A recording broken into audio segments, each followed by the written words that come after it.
Brought to you by Conduit Media Group. Hey, folks, welcome back to the program. It's hour number 2. Thank you so much for being with us. My name is Paul. You have found the intersection of conservative ideas and reality. We're building a liberty machine. We're glad that you're with us. Hey, what a welcome back to the program. We have State Representative Nelda Speaks is on the line. Nelda, welcome back to the program. Thank you, Paul, and it's a wonderful thing to get to be on your program. Well, I'm glad to hear you say that. We've been doing these interviews with your colleagues, and we've been calling it the impression of the session. And so they basically, it's just you giving what you thought of the session, and it can start by you just taking as long or being as brief as you want. Overall, generally, what was your impression of the session? Well, it's never as conservative as I'd like for it to be, Paul. But overall, I think that it was a pretty good session. Sometimes you feel like about all you get done is just holding off maybe tax increases and some of that, and then we did get to do that. Of course, there were things that did get slipped through and happened. You win some and you lose some. But I was thankful that the gas tax hike, it's $200 million per year, that we've got that stopped. The internet sales tax for the people, we were able to stop that one. I'm not sure whether that's going to be brought back up in this special session. You hear different things, but I have not been told positive, so I don't know. Some of the good legislation that we did get done is, the tort reform. I told the Baxter County Republican Committee last night, we've got the tort reform passed, but now we're going to have, it's up to all of us to get it passed in November or in 2018. I told them, I said, I'd done my part. It's up to y'all now. But it's going to take all hands on deck to get that thing done because there's going to be a lot of money pour into our state, I believe. One of the things I know that they have formed a tax task force and to look and identify more ways to make Arkansas's tax structure more competitive. And if we're ever going to get some of the bigger companies coming into Arkansas, we're going to have to do that. I hope they really go through that and get a good job done on that. But that's basically, where we were. The one thing that we passed this year that I thought was wonderful, when you see the students college students, they do not even know who their who their lieutenant governor is, or who the president of the United States, or maybe the our vice president. But they will have to take a test now, the naturalization test that the immigrants service uses to get their diploma. That they only have to pass 60 out of 100, but at least this is going to get something down in them, a little bit about our country and our government and how it works. Yeah. Well, I mean, I appreciate you giving us that.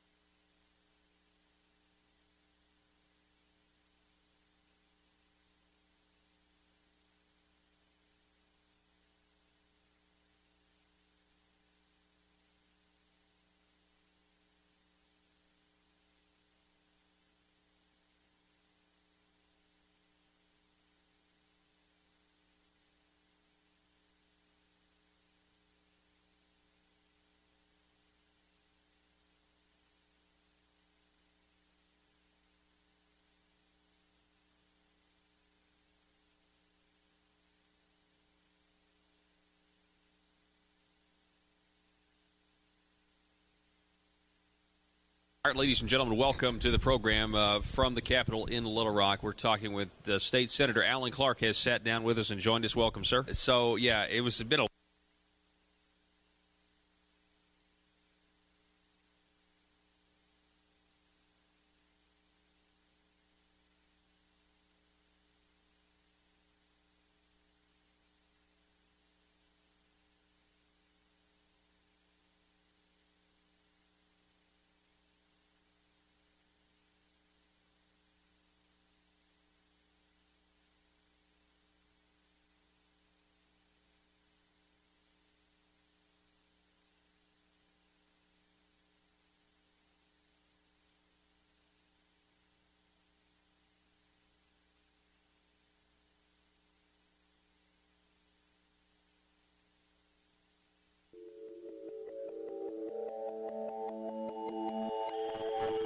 The maintenance of a free society is a very difficult and complicated thing, and it requires a self-denying ordinance of the most extreme kind. It requires a willingness to put up with temporary evils on the basis of the subtle and sophisticated understanding that if you step in to do something about them, you not only may make them worse, but you will spread your tentacles and get bad results elsewhere.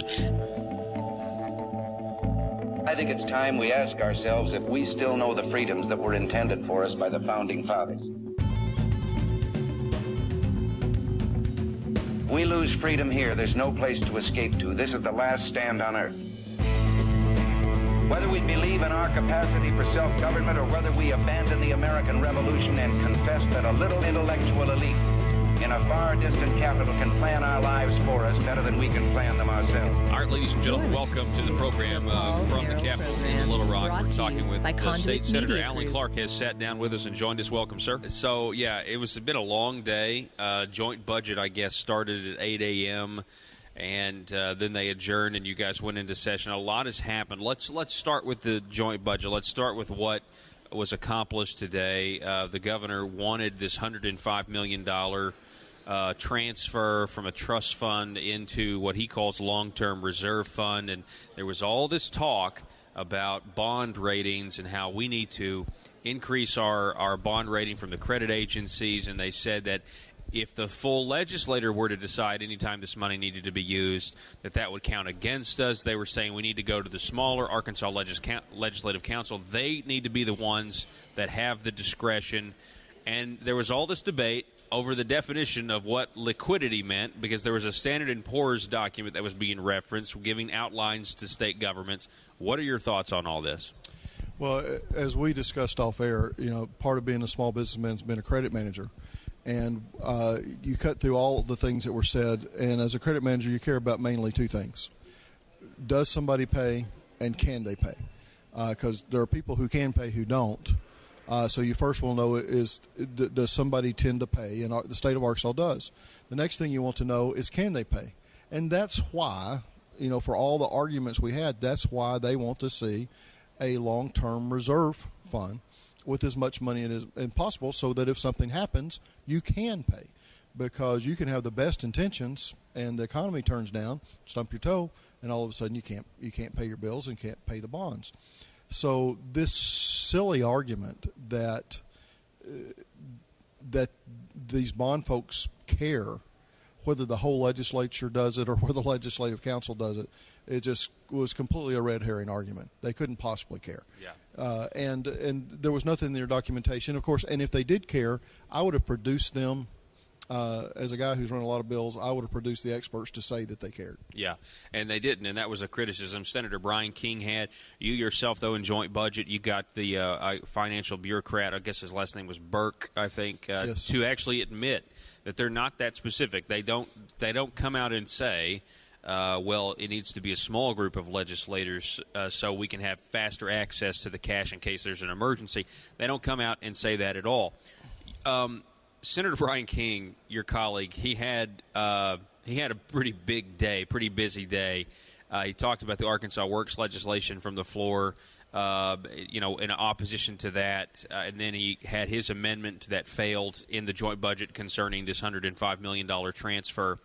At one point, your other colleague, Senator Jason Rapert, he mentioned something about, hey, look, this is really just about trust, and you're not trusting the information that you've been given about the definition of liquidity when it comes to Standard & Poor's. You kind of picked up on that, and you thought that was accurate. I thought it was an accurate observation. I did. I had actually given it a lot of thought, and we were short of time, and I didn't spend a lot of time on it. But it's extremely accurate because I didn't come here to vote against this bill. I came with a blank slate to look at it, and I've played poker with these folks for 4 years, and folks that I like. And you play poker with them long enough, you know when people are bluffing, you know when they're telling you the truth, you know when they're parsing words, you know when they're not giving you straight answers. And I don't know why people would want to parse words at this point. I don't know why they don't want to give you straight answers.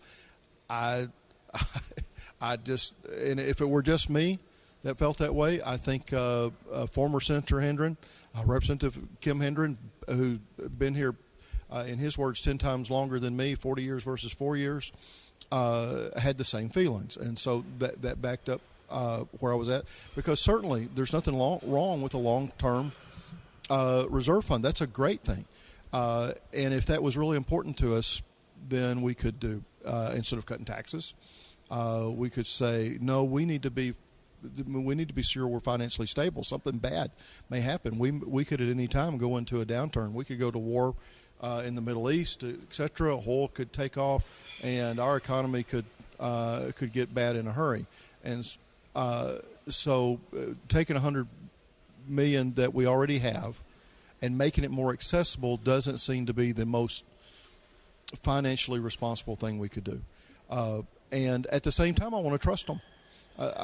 I'm not wanting to distrust anyone, but then you look at, as Representative Hendren brought out, you look at the House under Republican leadership having gone from people picking their own committees to the Speaker of the House appointing everyone to every committee. And as Representative Hendren pointed out, that means that this, on the House side of the folks that would be deciding whether we spent this money or not, that'll all be appointed by one guy.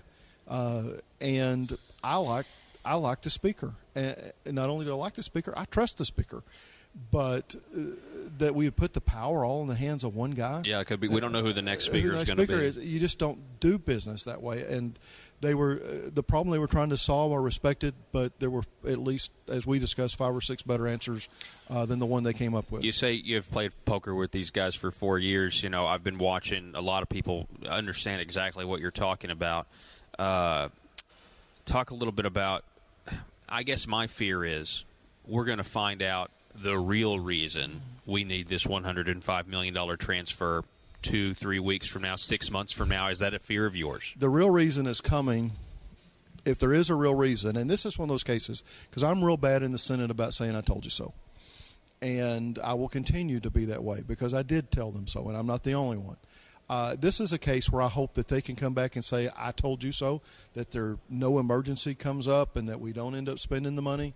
I very much hope I'm wrong, and I don't think I'm alone in that. But the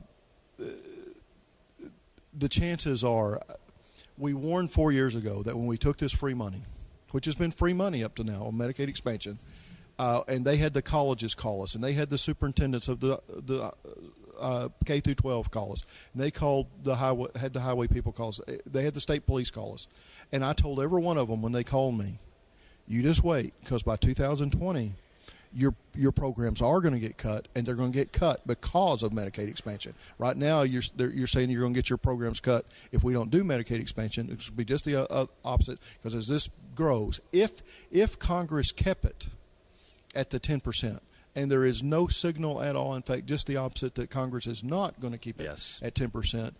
And, and some of conservatives, and probably you, are glad we did away with GIF. 4 years ago, before I saw what general improvement funds do, the volunteer fire departments, the fairgrounds, et cetera, and these folks haven't yet figured out that money's gone. And when they figure out it's gone, that's going to have to come back from the local basis. Is we didn't cut that for a tax cut. We didn't cut that to be fiscally responsible. Look at what Medicaid expansion's just costing us in the beginning. Yeah. You look at how much GIF we were doing. Look at how much Medicaid expansion is, and you'll come back and say. And so that's the first thing. GIF's gone. Get ready next year. As I said, we're going to go from financial crisis to financial crisis, and we're in a good economy because we couldn't afford it when we did it, and it's only going to get more expensive. And so we took away from our fire departments, we took away from our cities, our counties, to finance. Again, and we helped some people in this Medicaid expansion that I'm glad we helped, that we should have found a way to help in another way. But we've also got half of these folks aren't working. And some of them can't work. Well, that's why we have disability. Okay, disability is a whole different thing, and you have Medicaid with disability. But 51% of these folks don't work at all. And we come back, and then we don't worry at all about the group just above that, those are the age of my son, who if they have insurance, they have this huge deductible, so it does them no good. And for the most part, they don't have insurance, and them we're not worried about. And I'm glad. I mean, you talked about the budget to begin with, but moving over to the Medicaid itself, I spoke on that bill, and I'm glad we're doing something. But we're doing almost exactly, not everything that I had a press conference a year ago and said, here's what we need to do. And I didn't say we need to do it under the Obama administration. I said we need to go ahead and pass the law now, so that if we should elect a Republican, we can go to them and say we want a work component, except it should be 40 hours and not 20 hours. And if everyone on it worked 40 hours, most of them would no longer be eligible for Medicaid expansion. And it was in there that we changed the 138% of property level down to 100%, and we would have saved ourselves a special session. And they told me I was being ridiculous. Yeah, and now they come back and I was dismissed out of hand. So yeah, I voted for it. Yeah, I support it. It's not enough. We have this short window. We have maybe it turns into a long window, but we don't know that. We have Trump in office, and we have a Republican Congress. We should really fix this thing. We should ask for the most we can ask for. I mean, what can they tell us? No. Yeah, you're exactly right. But instead, we're going to fix just the minimum, and then we're going to come back and we're going to face this over and over and over. Yeah, and Senator King, I think, made some great points. We're talking with Senator Alan Clark. There's a lot of power and deference kind of given to DHS to implement the work requirements, to implement the asset testing that we hope is going to come and stuff like that.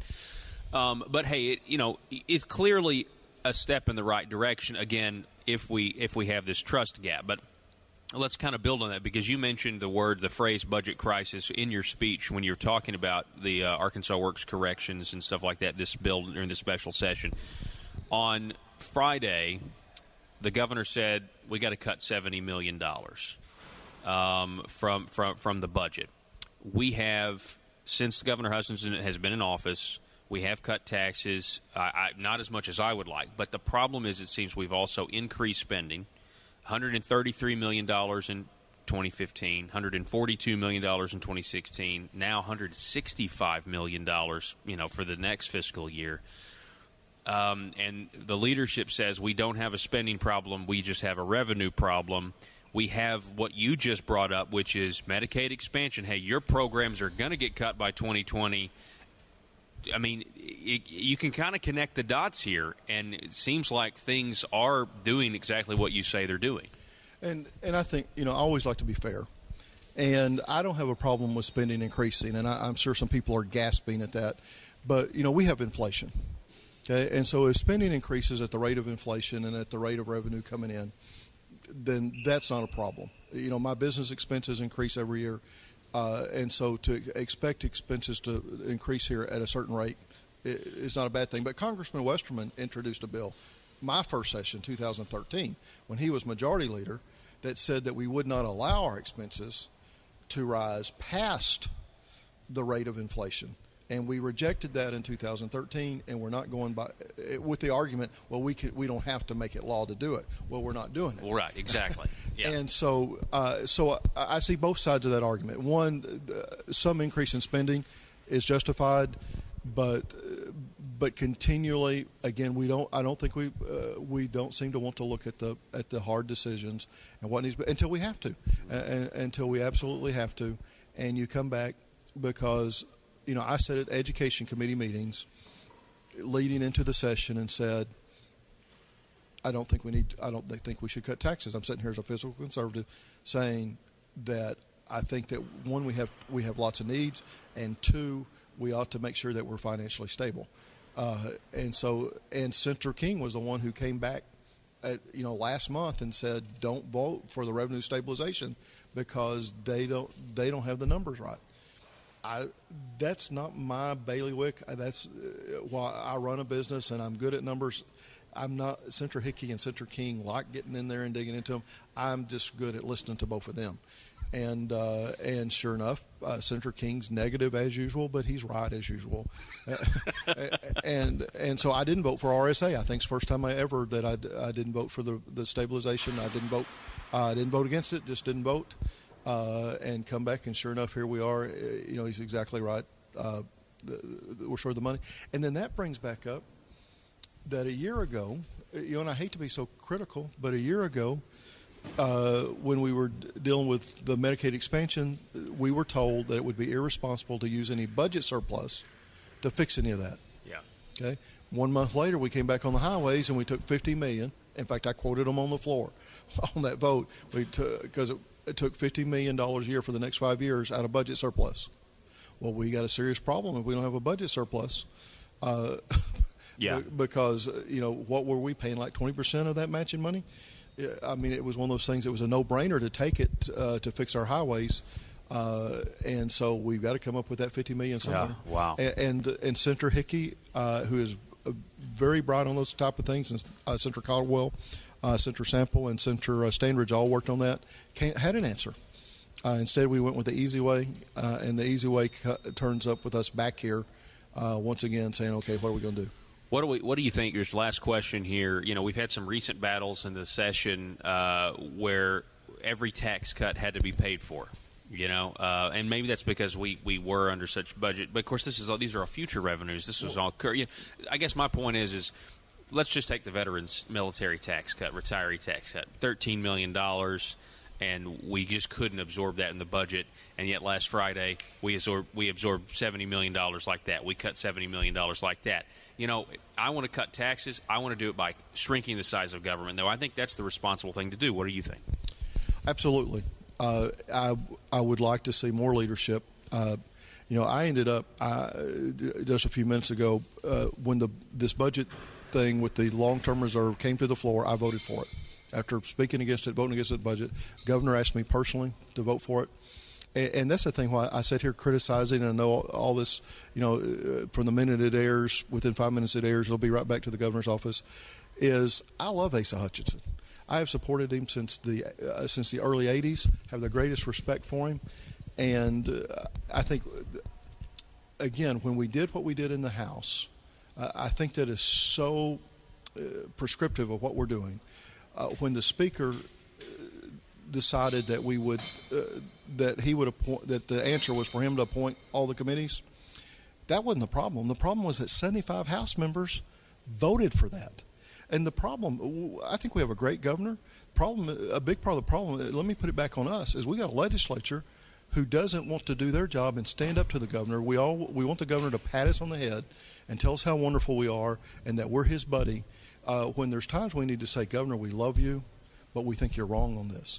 And I think the legislatures as a group is abdicating our responsibility, and it's going to come back to bite us in the rear end, and I think very soon. I couldn't agree with that last statement about responsibility and the authority you guys have and the back and forth that's supposed to take place with the executive and legislative. Senator Alan Clark, I appreciate it, sir. Thank you so much. Thank you so much, Paul. Yes, sir. All right, folks, we're from the Marble Palace. We've got to take a break. Back in just a moment. Busy day to fill you, to catch you up on. Don't go anywhere. Back in a moment.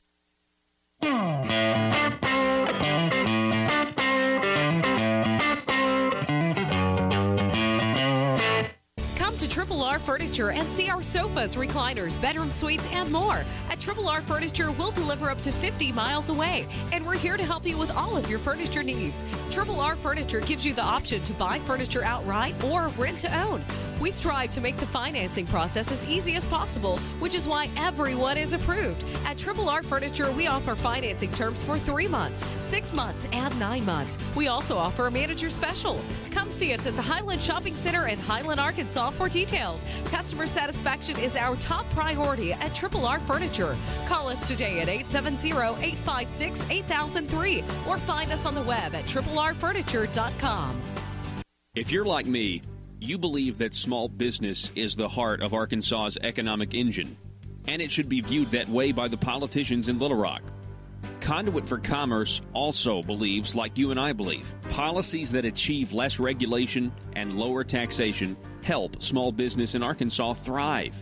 Other policies like small, constitutionally consistent government and reducing citizen dependency on government keeps it from growing and expanding its influence on our daily lives. Conduit for Commerce works every day to educate the general public and legislators on these important priorities in the name of Arkansas small business.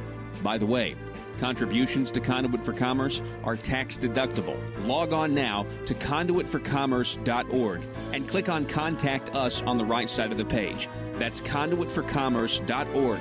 Go there now and learn the facts on protecting small business in Arkansas.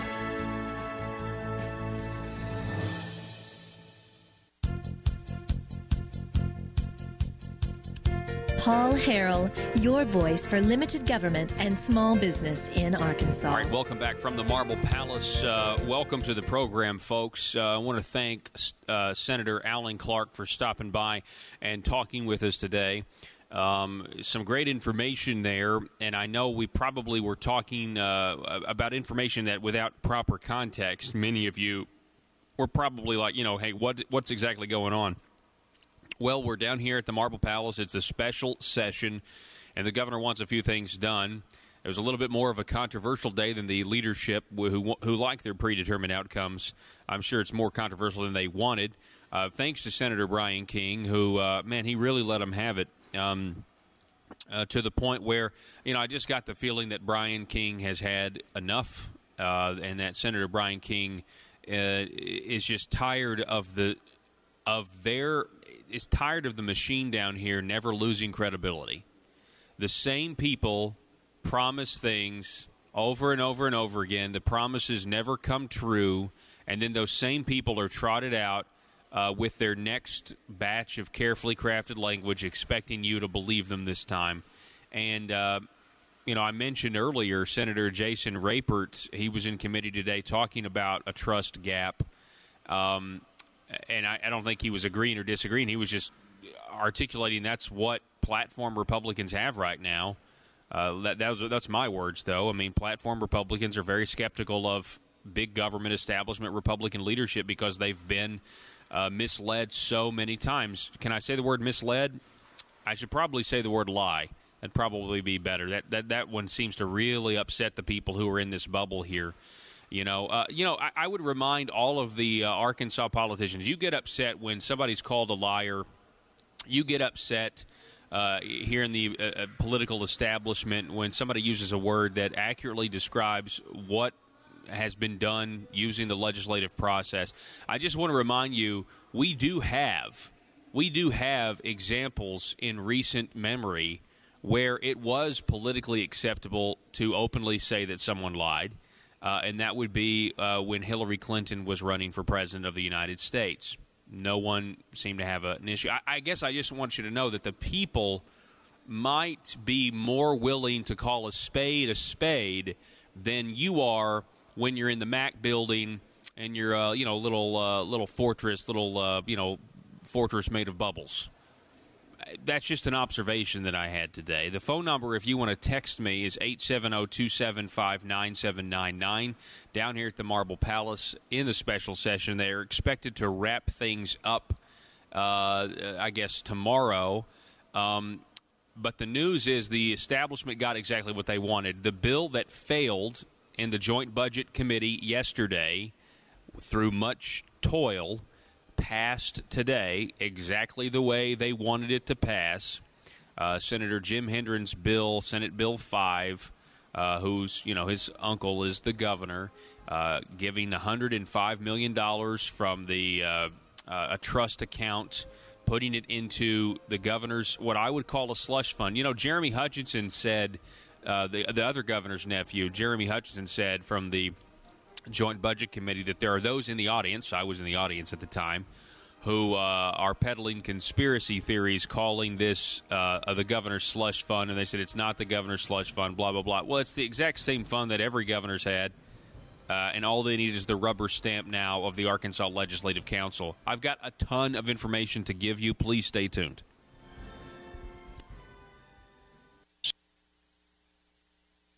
that impression of the session. And I forgot to mention at the beginning of the interview, you're from District 100. Tell us where District 100 is.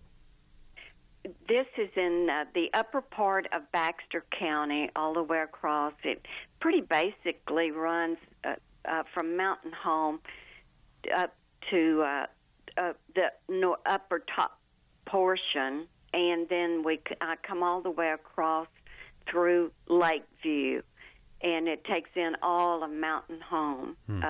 I do not go into Cotter or Gasville. It just kind of skirts around that, but all of Mountain Home.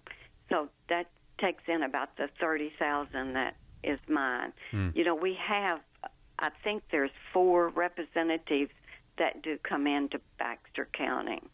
Yeah. I mean, it's certainly we're happy. The Paul Harrell program is happy to be broadcasting now on Mountain Talk 97. So hopefully, and this is a good medium for you to be able to talk to your constituents. And so we're really glad to have you. You mentioned in your remarks, never as conservative as I'd like to be because we're holding off tax increases. Talk a little bit about, if you don't mind, you guys had 76 out in the House, 76 Republicans. And yet, to me, it's abundantly clear after this session. I don't see how anyone could argue with it. If you're having to hold off tax increases being brought by your fellow Republicans, and you wonder if they've read the Republican platform. I do not believe they have any idea what that is in that platform. And what surprises me when you get down there, I mean, we've got the governor, all of the constitutional office holders, and 76 Republicans, but yet we're spending, but we're not ever cutting back, and we look at everything that was thrown at us this time of tax increases to the people, and that is the big thing I thought that Republicans stood for, was less government, less taxes. We were supposed to be conservative people, and that's what I think that they elect us to do. The majority of the people in Arkansas, I do believe the philosophy of the Republican Party, but yet we don't heed to it. What do you think it would take? I mean, what do you think it's going to take to actually to heed to it? Because, see, at some point, that's what everybody's voting for. I don't think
your ideals. The Paul Harrell All right, program, welcome back. We're brought to here you by Conduit Media at Group. the Marble Palace. It is the first extraordinary special session of the year here in Little Rock. I spent most of my day listening to politicians spin and really dance around what the definition of a word is. It's pretty frustrating. Now, the word they were all trying to define is a word called liquidity, meaning basically, is the cash liquid and do you have access to it in a fast way? This was all in the context of whether or not when it comes time to spend $105 million and the governor decides he wants to spend all of it or X amount of the $105 million, do we do the normal thing and go through the rubber stamp committee, which I don't think has ever, or not in a long time, have they said, no, we're not going, the Arkansas Legislative Council, we're not going to do exactly what the governor wants us to do. I mean, good grief, they just did exactly what the governor wanted them to do today. And they were saying that liquidity, as defined by Standard & Poor's and the other rating agencies, meant that the Arkansas Legislative Council was the way to approve the spending because it was less restrictive. I mean, they were just blatantly saying, yeah, it's easier to get things done without the full 135-member body of the General Assembly. There were other people that said, hang on, wait a second. I don't think Standard & Poor's cares. I don't think they care. And let me just tell you this. From the audio that I've collected in the committee today, I think we can have an answer. See, the big government, non-platform Republicans, they wanted to do what the governor wanted them to do, which was take the Arkansas Legislative Council route, which is what they have now, which is a rubber stamp for Governor Hutchinson's spending, whatever he wants to do. Now, see, at the same time, it's so conflicting. It's so conflicting. The non-platform Republican establishment folks, they want you to think that this is all a savings account to increase our bond rating. That's one of their talking points. They want to increase our bond rating, which then is going to allow us to go into further debt at a lower interest rate, they say. And at the same time, though, when it comes to spending the money, they don't want to have to go through the full 135-member process. They want to go through the smaller seniority process, where the seniority people in the Senate are on the Arkansas Legislative Council, and those who Jeremy Gillum or the next speaker appoints from the House are on the Arkansas Legislative Council. Do you see how that conflicts? We need this money, $105 million, so that our bond rating will go up. But if we ever do spend the money, but the bond rating is really important, but if we ever do spend the money, we want it to be easier, not harder. It doesn't make any sense. And, in fact, Senator Alan Clark is right when he called this a red herring. Their arguments. So the arguments of Senator Jim Hendren and the arguments of Senator Jeremy Hutchinson, the nephews who continually nephew the state of Arkansas over and over and over again, they fell flat once people pressed into what they were actually trying to say. They kept saying that the ratings agencies that rate our credit rating were going to not help or increase our bond rating if you have to have a vote in the House and the Senate in order to spend the money. They were actually saying and advancing the ridiculous idea that it wouldn't help our credit rating if we did that, but it would help if there was a smaller bunch of legislators that could more quickly spend the money or okay the money. And once that idea was pressed in on, they got some people on the record that actually, if you were listening, many times if you were listening, they were saying that that wasn't the case, that Standard & Poor's is not that specific. Let's start with, let's see here. Hang on a second. I got to get all the way back. You have to forgive me. Some of this audio is not going to be great, but I think it's going to do the trick. This is one of the governor's nephews, Senator Jeremy Hutchinson, from this morning. Senator King is proposing, I don't have any problem with philosophically. The problem is it does not improve our bond rating one bit. The reason that we have to allow legislative council to do it is for liquidity. We have to be able to respond during the middle of the biennium, and that's what the bond rating companies want. They want us to be able to, if there's a shortfall, to be able to react quickly and not be contingent on a special session.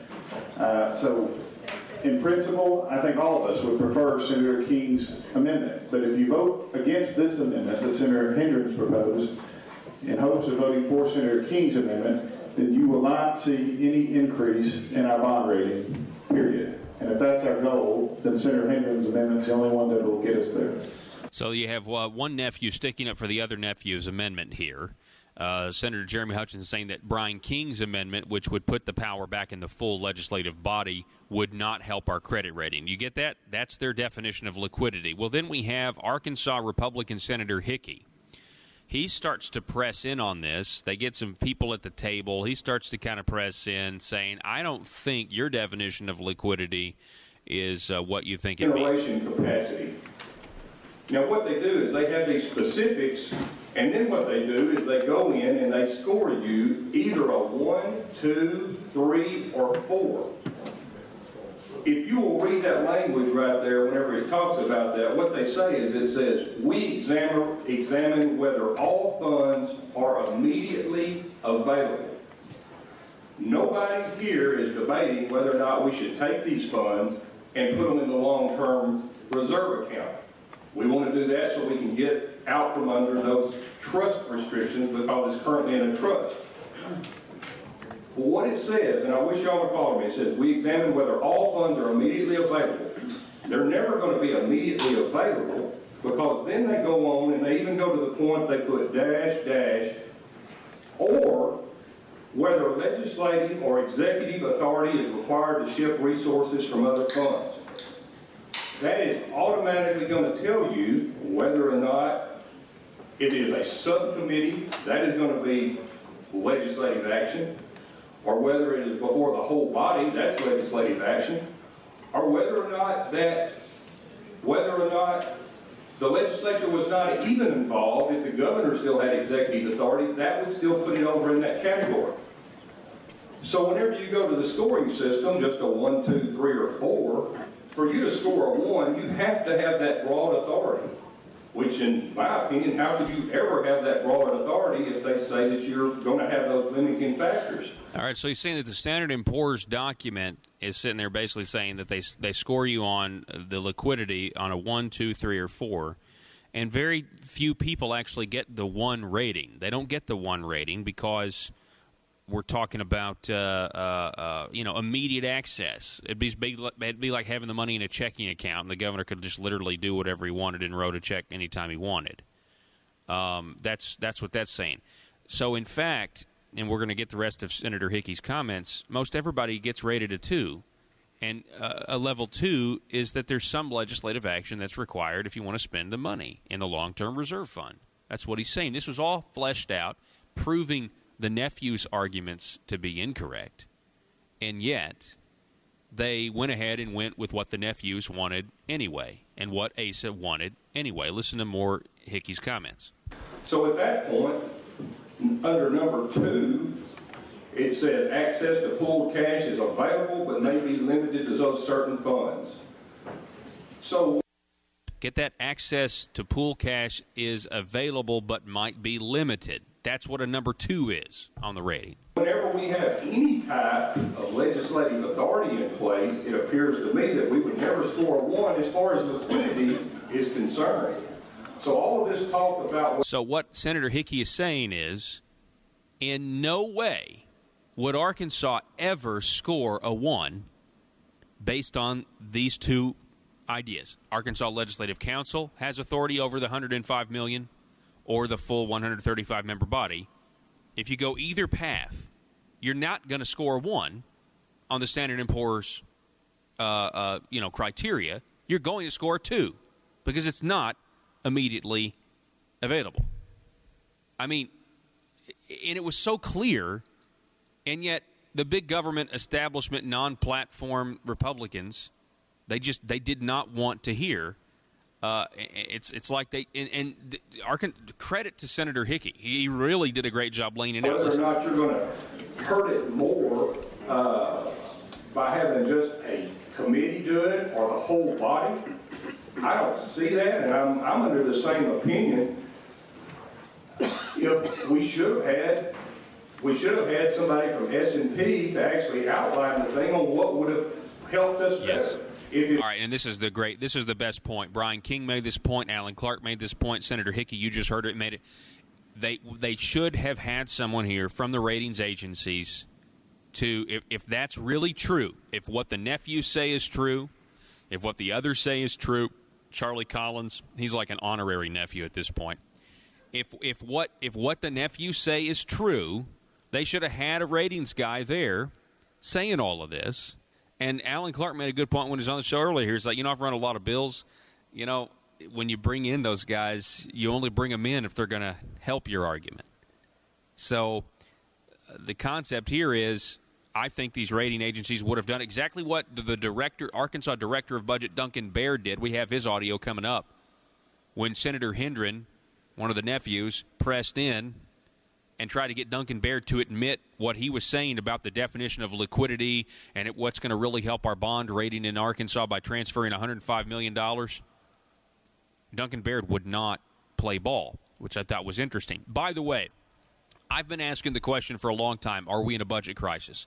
I've been saying it for a long time. Are we in a budget crisis? Are we in a budget crisis? And wouldn't you know, the governor had to cut $70 million from projections on Friday. Okay, all right, okay. Certainly my speculation is not less true from that.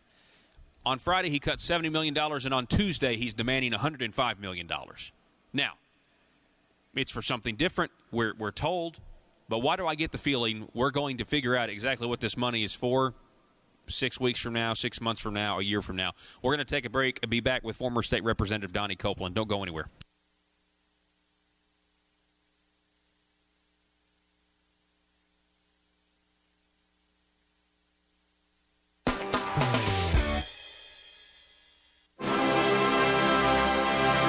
This is Mothered Government. My people. The promised revenue gathering to fund my motherly goals, such as the Arkansas Works, Obamacare, private option has commenced. I have asked my representatives and senators to execute my will concerning new revenues, from the tires you use to drive on my roads, the candy and sodas you consume and purchase in my stores, and the digital products you download on my internet. Your sacrifices and tributes, which are owed, display a measure of obedience, but there are still collectible sacrifices I require from the people to increase the work and size of our great government of Arkansas. There are two matters left unresolved. 1. I require a general tribute for all purchases made on my internet. Not just digital products, but all products. My dear children, there are those who would thwart my motherly goals of progress. If you see them, please combat their misguided notions of freedom by using phrases like mom and pop, and tax cheat. 2. I still require more revenue sacrifices concerning your consumption of my gasoline. I require your undying loyalty on the subject. Subjects, in conclusion. More revenue is good. Static revenue is bad. This message was brought to you by your stewards, aristocrats serving Arkansas. Thank you, my children, in advance for your required and expected obedience that keeps society safe and prosperous. And always remember, from cradle to grave. PHP Parody. Welcome to Common Sense and Liberty. I'm Donnie Copeland. At a press conference for the campus carry bill, Governor Hutchinson called the Second Amendment a privilege that needs to be earned. Now, we know that the Second Amendment is a right that is endowed by our Creator.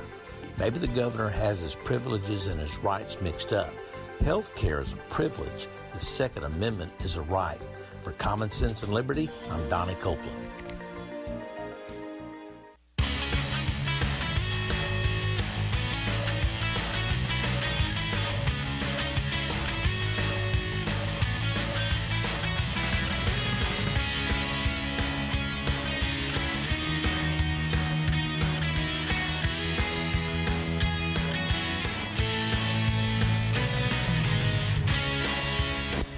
Joining us now, welcome back to the program. We're broadcasting from the Marble Palace. Joining us now, we got Donnie Copeland. Can you hear okay, Donnie? Yes, great, man. Okay, all right. So, former State Representative Donnie Copeland, how have you been in the last 4 weeks? Been awesome. Been missing being on the show, man. Well, enjoying it. We've certainly been missing you. There's a lot of developments. Here's the thing. This is what's dawned on me. As fast as things are moving, because I kid you not, Brian King gave these guys a piece of his mind. Let me just put it that way today, right, on Arkansas Works and on this $100 million transfer that they've got to have right now. And people were giving him dirty looks. People were, all kinds of stuff were happening, whatever. And Brian's just sick and tired of people, the same people, still being credible after them being wrong over and over again. And I get it, because I'm sick of it too. But this is the way the power in this city, in this state, would rather things work all the time, because it's just so fast. Yeah. How are the average person supposed to keep up? No, you're working and raising a family, so you don't have the time.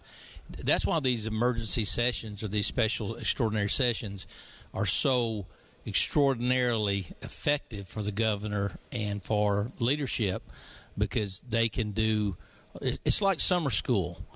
If you've ever taken a summer school class in the summer in college, it's like drinking from a fire hose, right? Yeah. And so it's the same thing. But I got to say, man, I love your not analogy, but your moniker you've given the couple of the senators, the nephews. The nephews, yeah.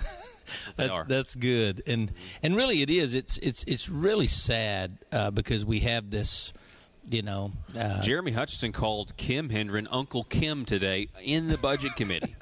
And he got a big laugh. Ha, ha, ha, hardy, har, har, har. Nepotism. No one shouted nepotism after that. But anyway, go ahead. It's not really nepotism because they are elected. Go ahead. Sorry. Right. But it's still a lot of fun, though. And I think going back to, and Senator Hickey's made a powerful point about the bond rating.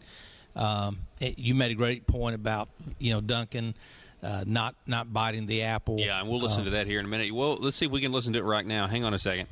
Let me find this. I've got a ton of them here. Here we go. So Jim Hendren is trying to get him to bite the apple here and say, hey, isn't this what the rating agencies want? Wink, wink. They don't want us to have to vote in the House and the Senate.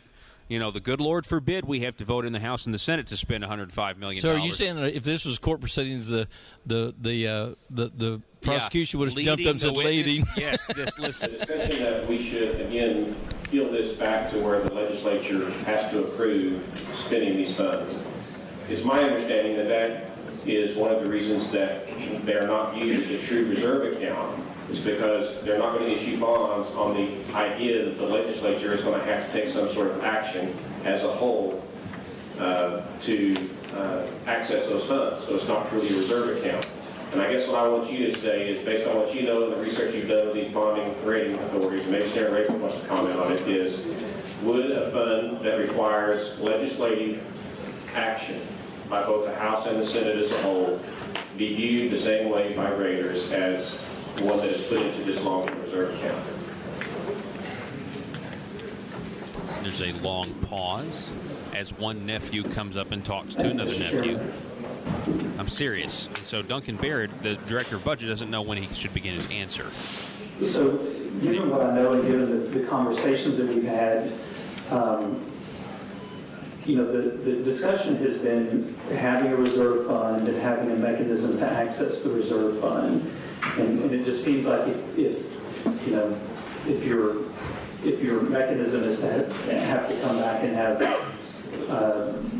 legislative approval, legislative session, that you really don't have a mechanism already written into the law. You really, in some ways, you might just have a fund balance that then requires future legislative action. So I guess the answer is I don't know specifically, but just based on what I've read, it does appear an important part of that is having a mechanism, either a statutory mechanism or a constitutional mechanism that allows access in some way when you need those funds. Just some sort of process is all. I know that right now, I think the ratings agencies, they note that we have various fund balances, but they also have noted that we don't have a long-term reserve. And so, I think the act of moving these funds into a long-term reserve that has a mechanism in our conversations with them has been something that would have a benefit to them. So based on the conversations that you've had, they would not... He's going to try one more time. Oh, and by the way, I forgot, in the beginning of this morning, in the debate that started at 8 a.m. sharp, they were saying it's not a true long-term reserve fund if you don't give the Arkansas Legislative Council control. instead of the full body. That would have a benefit. So based on the conversations that you've had, they would not view something that required legislative to convene and take action the same as they would something in the long-term reserve account when they assess it? The things that I've read indicate that you want to have say yes. You want to have the account, but you also want to have a clearly defined mechanism for accessing that account. And so, to me, that implies that you have that in the law in a way that when you need it, you can access those funds throughout the year. Yeah, and so the questioning ended there. And well, the video is pretty. I mean, he did not get the answer he wanted because Because honestly, all right, I'll give a play-by-play. Jim Hendren, after he's done questioning, he leans back in his chair and just kind of covers his face and like puts his weight on his elbow. You know what I mean? Like he's kind of like, You know, someone said once that words matter, and the nephew said, "What I'm trying to get you to say." Yeah, quote, he did say that. What I'm trying to get you to say. Now, I've heard that. I've heard that put much more delicately. Did he say what I'm trying to get you to say, or what I want you to say is, or something like that? Let's hear it again. It was at the beginning, right? Yeah. Okay. Yeah. Hang on. Let's do it. And peel this back to where the legislature has to approve spending these funds. It's my understanding that is one of the reasons that they are not viewed as a true reserve account, is because they're not going to issue bonds on the idea that the legislature is going to have to take some sort of action as a whole to access those funds. So it's not truly a reserve account. And I guess what I want you to say is, based on what you know and the research you've done. There it is, and I guess what I want you to say. What I want you to say. Yeah, there it is. I called you. I wanted to make sure we got that right, Donnie. Because they're listening. You know, this will get back to him. And so we want to make sure. Yeah, because I said what I want to get you to say. Yeah. But that is same thing. Yeah, no, that's so different. What I want you to say is, and you won't say it. I want you to say it. I'm going to try it again. Yeah, Let me but say what it they again. would say is, like, I can't believe you did that. Like they would come out and be like, that's a false statement that you just made. I have a little deal I do on Twitter. It's called Twitter Translator. And so when somebody says something, what they really meant was, and he says, I want you to say, what he's saying is, look, I've tried, and I'm trying to get you to say this, and you're too smart to say it because you don't want to put yourself out there. Back to this whole power narrative. The powerful people, they want this fast pace. This is why it didn't happen in a regular session, because people would have had more time to alert the public as to what this is, what the governor's doing. It's a fast pace. It's a special session. If you have a guy like Senator Brian King or others who go to the floor and talk for an hour like he did about Arkansas Works or others, people look at him negative, number one, if they disagree with him on substance, but number two, it's like, oh, okay, well, you're going to make my day harder now because we're supposed to be adjourned by tomorrow at noon. And so now we're going to have to meet in the afternoon again, and there's that whole mentality that comes with this as well. It's going to take us 2 afternoons to blow $105 million. Right. But I'm just saying that's why this thing, like, they want the power structure to operate the way it's working. Answer this. What I want you to say, Paul, is this. What I would like for you to say, Paul, is think about this with me. Why is it that we generally can see this strategy with Nancy Pelosi, those people when they were passing health care, we can see that strategy so clearly. We got to pass it before, so we'll know what's in it. We got to hurry up. It's at midnight. We can see that strategy so clearly. But on a state level, when we have people who are quote-unquote Republicans but have no affinity for the platform of the Republican Party, and they're doing the exact opposite of what is in the platform. Yeah. Why can't the typical voter see that? Is it just that they're not paying quite as much attention? There's not as much news coverage? Brian King, I think, quoted Mark Twain today and said, it's easier to fool people than it is to convince them they've been fooled. Wow. Boy, that's true. Yes, that guy, that's what we're trying to do. He has so much we're chicken trying, coop wisdom, he man. does. We're trying to convince people that they've been tricked by the nephews, by a governor. That R by their name is very deceptive, and I think we're making some progress here. The fact that people in the governor's office are listening to the show right now, because it's like, what are they going to say now? Well, it's just the truth, and it's weird. Something's not right about $105 million we're going to find out the real reason they need this. Folks, we got one more hour coming your way next. More with Donnie Copeland back in a minute. Rush, Glenn, Sean, and Paul. This is Jonesboro's 1013 FM News Talk, KBTM. I talked about this last hour, that people are knocking doors and making phone calls for Republicans so that they can find a way to get more money out of us, you know? I don't know. The first session, I went down there. I was county treasurer for 16 years here in Baxter County, and I seen that even on the court did not operate the way I thought the conservative Republicans would operate. And when I got down there, and all of us, there was such a majority that was elected that time, that freshmen that came in, and every one of us ran against the private option, and got down there, and we got together, and I had enough, was crazy enough to think that we would overturn the thing, but it did not happen. And I couldn't believe the gas tax, asking the voters for that much. I would never have thought a Republican would have brought forth that. Also, you know, the internet sales, those are Republicans that's bringing those up. And it's been a shock to me. But maybe they're not where they're from. If I'd done something like that, Baxter County is very, very conservative, and I think they would find someone to run against me, and should. Yeah. Well, you know, a lot of those tax increases were brought by State Representative Dan Douglas of Bentonville. So we'll see. Maybe he will draw a primary opponent. You know, and we'll start to hear about that, I'm sure.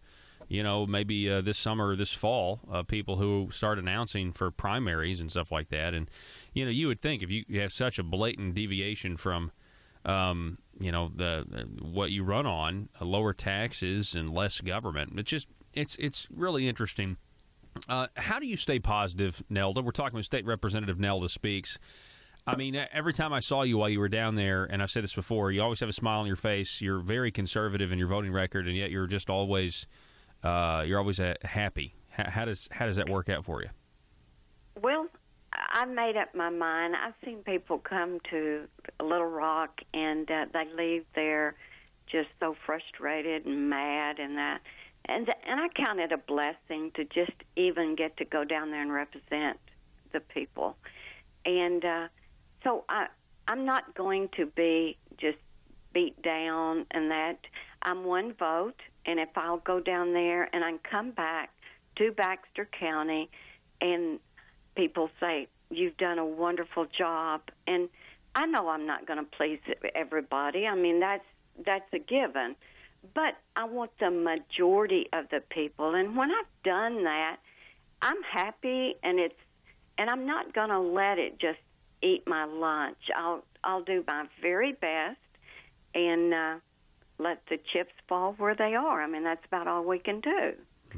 And so I'm an upbeat person. I believe in being positive, hoping things will work out better, and that we will become more conservative, and that's just my lifestyle. Yeah, well, and at this point, I'm trying to coin the phrase, Nelda, platform Republicans, because, you know, if you were to ask some of these Republicans that have been supporting these tax increases, if you were to ask them if they're conservative, they would say, oh, yeah, I'm real conservative. I mean, it just depends on how you define it. And so I feel like if we just start saying, hey, I'm a platform Republican, you know, we can get the word out of what that means. That means I actually believe in what I run on. I think that's a good idea. I really do. I think, you know, and one of the things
The maintenance of a free society is a very difficult and complicated thing, and it requires a self-denying ordinance of the most extreme kind. It requires a willingness to put up with temporary evils on the basis of the subtle and sophisticated understanding that if you step in to do something about them, you not only may make them worse, but you will spread your tentacles and get bad results elsewhere. I think it's time we ask ourselves if we still know the freedoms that were intended for us by the Founding Fathers. If we lose freedom here, there's no place to escape to. This is the last stand on earth. Whether we believe in our capacity for self-government or whether we abandon the American Revolution and confess that a little intellectual elite in a far distant capital can plan our lives for us better than we can plan them ourselves. You're listening to the Paul Harrell Program, brought to you. All right, folks, welcome. Hour number 2, the Paul Harrell Program, the intersection of conservative ideas and reality. We appreciate you being with us today. We've had a pretty eventful day today. Joint budget started at 8 o'clock where they were debating the $105 million transfer. Then they adjourned. I thought we were getting some traction. And then they adjourned. They gavelled in the House, and then the Senate went and met, and then they passed Arkansas Works reforms or waiver requests, trying to get work requirements. Interesting thing on this, Donnie. We're joined now with State Representative Donnie Copeland. Former State Representative. Do not send me letters. Do not send him letters. Do not send him phone calls. He cannot fix your problems. I couldn't before, and I sure can now. So here's the thing. We don't know what these work requirements are going to look like. They're saying that the work requirements will be, if you're still in school, then you're good. So if you're going to school, that meets the work requirement. If you work 20 hours is what some of them are saying. And that's not codified or anything. They're just saying the DHS, 20 hours is all. That's a part-time work requirement. That's really what that is. We're going to get part-time work requirements. And the interesting thing is if 30 hours a week, if you work 30 hours a week, in minimum wage, you're not going to qualify. Are we in Arkansas Europe? Works. Think about that, though. The reason they don't want to make it 40 hours a week is because then nobody would be on the program. Yeah. What they're going to do, I think, and because if you look back when we tried to set a lot of this into motion, the governor fought us like a saber-toothed tiger. Now, all of a sudden, he has a great interest. And the reason I believe twofold. One, he knows that these changes are coming. And he's forced to make it because it's unsustainable, right? Right. I think one is the political landscape has changed. People's never come over to his side. Number two, I think with Trump getting into office, he was hoping it would be a liberal so he could keep on and they would feed the beast. That's not going to happen. And so I think, but the third thing is, I think more than anything, that back to your point, is financially unstable or unsustainable. And so I think they've got to figure out a way. They've got to try to figure out a way to plug the holes. That's with the income and then cutting people without letting the people of Arkansas know that they made a terrible mistake. Yeah, and I think we've got real budget consequences coming. I mean, we've already seen it with a $70 million cut. I think those are drops in the bucket. What did you think about that? Well, I mean, you weren't surprised, but right before a special session, he says, "Oh, by the way, we got to cut $70 million from the end of this year, but it's not going to affect anything." That's pretty wild, right? Yeah, I mean, I think what and here's where it's brilliant on his part politically, because you and I believe that we could cut. I really believe we could cut $1 billion with a B dollars out of the government, and most Arkansans would never feel it. I really believe that. Now, granted, those would have to be made very judiciously. That they'd have to be very careful. But you could cut $1 billion out of this budget, and the typical working Arkansan would never know it. And I would even make the case you could make it better for people who have severely disabled children. Yeah, who are really in need. And if we turned our focus on the people who are really in need, our seniors and children and people that are severely handicapped or challenged, and got people who just don't want to work, and we turned that whole thing on its head, it'd be unbelievable the amount of money that we could save. Yeah. So what he does, he cuts $70 million which is, I mean, is like one of our listeners cutting $5 out of their budget. Do you remember when he couldn't cut the $13 million for the military retiree tax cut? Oh, yeah. We had to pay for it. We had to increase taxes somewhere else. Because we didn't have. And yet, when he's forced that's a great point. He'll cut $70 million like it's nothing. And if you remember back, even when Governor Beebe was in office, we cut a couple of hundred. I think it was $100 million out of a program, and it was like it was through a tax cut, and it was like, well, the sky's falling. You know, we're going to have people dying in the streets, and of course that didn't happen. That's what they want you to think. Yeah. But man, I've talked to the head of some of the major agencies, and they said, man, you could go across. You could cut 20% and let us have a voice in the cut, so because we know where to cut, but we could cut $1 billion out of this budget. And what do you think about the fact that we don't have a surplus right now? I mean, there was talk that we were going to have one, but now we're not going to have one. We still increase spending by $165 million next year. This fiscal year that's going to start in a couple months. See, that seemed to worry Senator Brian King today, and it didn't worry Senator Jim Hendren. He actually spun his answer. As a matter of fact, let's listen to this. Yeah, I'd like to hear. Here's Asa Hutchinson. I'm sorry. Here is one of the nephews, Senator Jim Hendren, nephew number one. He is the number one nephew, and Brian King in joint budget this morning. Thank you, Mr. Chairman. Like I said before, I'm all for doing the bond rating and trying to help out and have some type of access. I just disagree with the path. And what's funny is, or strange, that this last General Assembly, we just got out of a regular session and this wasn't jumped up. I'd like to know what's got the rocks so hot that the frogs now got to jump off of it within the last couple of months. But when you ran Senate Bill 755, did that transfer it to the long-term reserve fund? Dr. Me? Yes, sir. No. Why didn't you do it then? Well, the fact is, between now and then, I asked for more information as this began to have discussions. I think as the governor said in his address, there was discussion about then transferring some of it to the rainy day fund, and several of us said, no, if we're going to transfer those funds, that entire $100 million needs to go into long-term reserve, particularly once it was determined that it could save significant money. And the budget discussions I had yesterday with the DFA people that basically said, and I hope not, I hope we wind up with something, but said that we were looking at no surplus.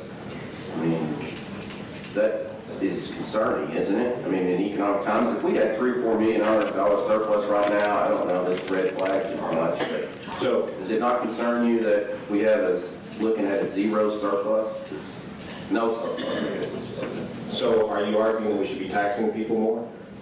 No, Can you believe he said that? That's Jim Hendren. That's big nephew, right? That's nephew number one. He's defending Asa because if nephew number one, the majority leader, they're saying the guy who's going to be the next president pro temp of the Senate, if he says it is concerning that we don't have a surplus at all, he turns it back on Senator King and says, so you're advocating for more taxes?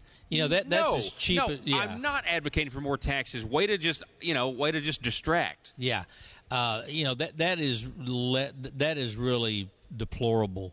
It lacks decorum because it's so disingenuous, to be quite honest. It's exactly right. Really Everybody knows. So intellectually dishonest. Brian King is not advocating for it. Everyone in that room knew that. Jim Hendren knows that. Everybody knows that. Every Democrat in that room knows. This is the one guy who is not for raising your taxes. But let's be fair. Big nephew or nephew number one, that is a tactic that he uses. Cheap shots is his forte, because if you'll look. Before, what he used on Linda Collins Smith was the military. So you're against the military. So you want tax increases. So it's kind of like, flamethrower. It's not 1 to 10. Yeah. It's 10 right off the bat. I think he does see it as a blood sport, and maybe he thinks, I don't know. Maybe he thinks that all of my points are just cheap shots. I don't think they are. I'm sure. I guess he doesn't think his are. But I just want to operate on. I want to debate the ideas and the facts. And to your defense, that's what I want to do. Yeah, to your defense, and really everyone that I'm aware of, at least the people that we run with and in our circles, I've never brought up a personal issue. I've never brought up anything personal with the governor, with the nephews. Except that they're nephews. Yeah. I mean, other than their nephews, I've never brought up any personal baggage, personal life stuff, because to me it's not personal. When I debate with someone, whether it's my good friend Charlie Collins or whomever. Oh yeah, you guys have been on Twitter, kind of going back and forth. It's never personal, because I try to love everybody, but the facts are the facts, Paul. And here's Brian King, and they've set us up for this. Asking a really simple question, by the way, just like, how do you feel about not having a surplus? Just be honest about it. Are you concerned about it?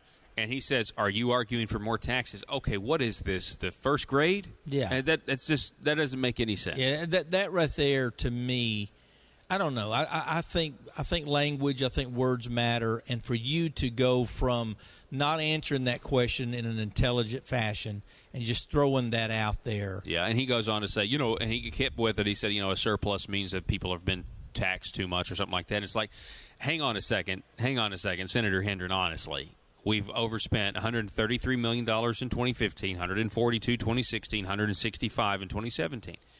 We have consistently overspent. So is this balanced budget thing just a farce? Well, I'm sorry. Did I say overspent? Yeah. We've increased spending. Okay. I'm sorry. My apologies. Okay. We've increased 133. We've increased 142. We've increased 165.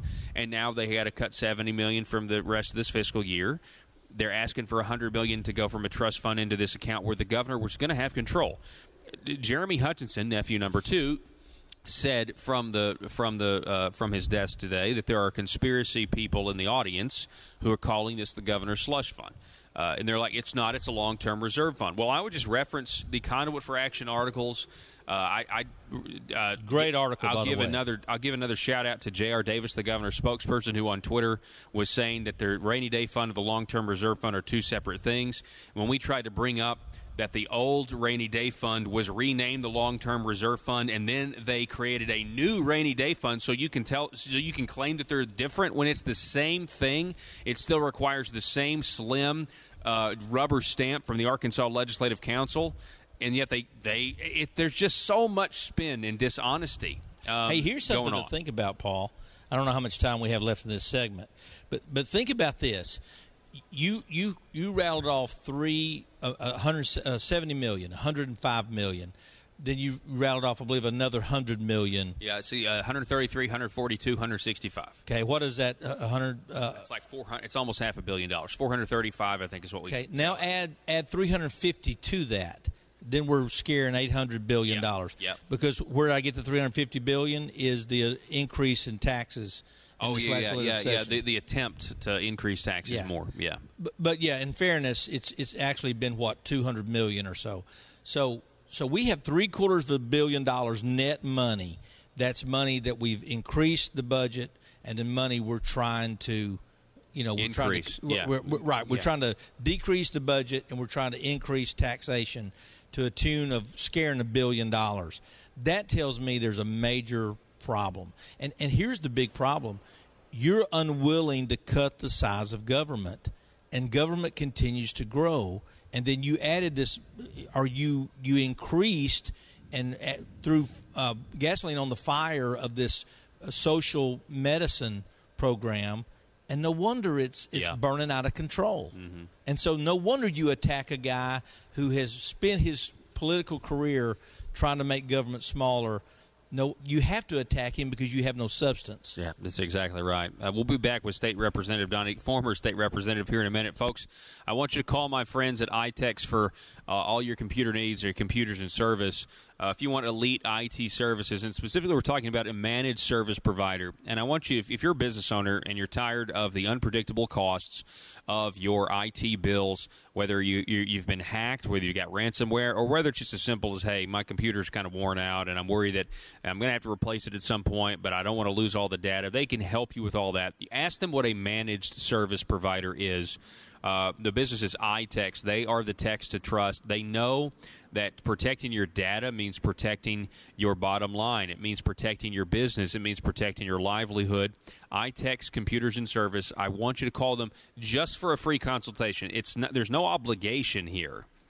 This is if you're a business and if you're interested in a fixed IT cost, meaning, 6 months from now you have this massive failure and you have to have this giant bill. Wouldn't it be nice to have a consistent, predictable budget where each month I'm going to devote this much to this service so that I am prepared and I'm being proactive to protect my bottom line, to protect the money of my business, the profitability. The number for this free no-obligation consultation is 870-336-9778. The number again is 870-336-9778, or you can visit them on the web at itexusa.com. That's itexusa.com. Back in a minute. Come to Triple R Furniture and see our sofas, recliners, bedroom suites, and more. At Triple R Furniture, we'll deliver up to 50 miles away, and we're here to help you with all of your furniture needs. Triple R Furniture gives you the option to buy furniture outright or rent to own.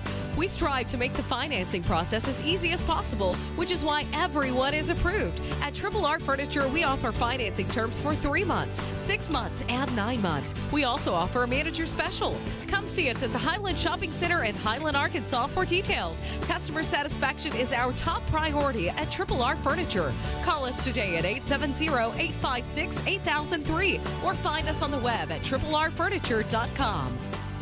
Arkansas small businesses are tired of taxes that are too high and regulations that work as obstacles to small business success. If you own a small business, it's time to take action. Now, I'm not talking about the local chambers of commerce. I'm talking about an organization that's actually run by small business owners and are fighting for small businesses right here in the state of Arkansas. They're called Conduit for Action, and they're on your side. Conduit for Action is here not to get something from the government, but to be left alone by the government. Think of them as your personal advocate for limited government at the Capitol in Little Rock. If you're tired of all the politicians talking with no results and ready for action, start outsourcing your government affair needs with Conduit for Action. Go now to conduitforaction.org and click on Contact Us on the right side of the page. That's conduitforaction.org, and stand up for small business in Arkansas.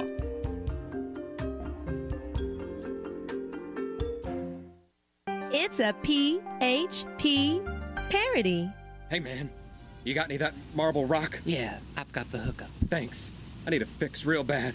I'm itching to grow some government. How much you need? I'm gonna need a taxpayer's dime bag. No problem, sir. 1 taxpayer dime of marble rock. Enjoy. Thanks, man. They don't call it Little Rock for nothing. Am I right? Did you know your state representative or state senator may be addicted to growing government? The drug is called marble rock, and too much of it will cause marble fever. Watch for the warning signs. Does your legislator suddenly display a lack of humility when faced with basic questions? Does he or she suddenly develop hubris and pride that was not present during the campaign for office?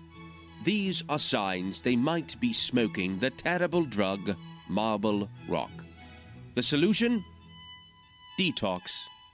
Vote for detox. Vote to send them home for their own good. Warning! Some politicians once voted out of office will not go home and stay in Little Rock to get their fix by lobbying, also known as the Burris Syndrome. PHP parody.